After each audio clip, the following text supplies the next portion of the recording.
Ibn Abbos radhiyallohu anhumodan rivoyat qilinadi.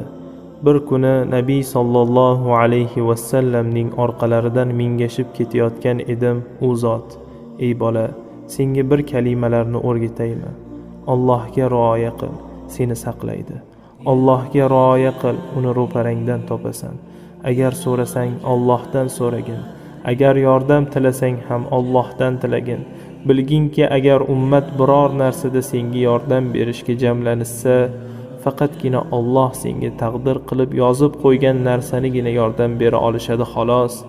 Agar ummat biror narsada senga zarar berishga jamlanishsa, faqatgina Alloh senga taqdir qilib yozib qo'ygan narsanigina zarar bera olishadi xolos." Qalamlar ko'tarilib, sahifalar qurib bo'lgan deb aytdilar. Imom Termiziy rivoyat qilib, u hasan va sahihdir dedilar.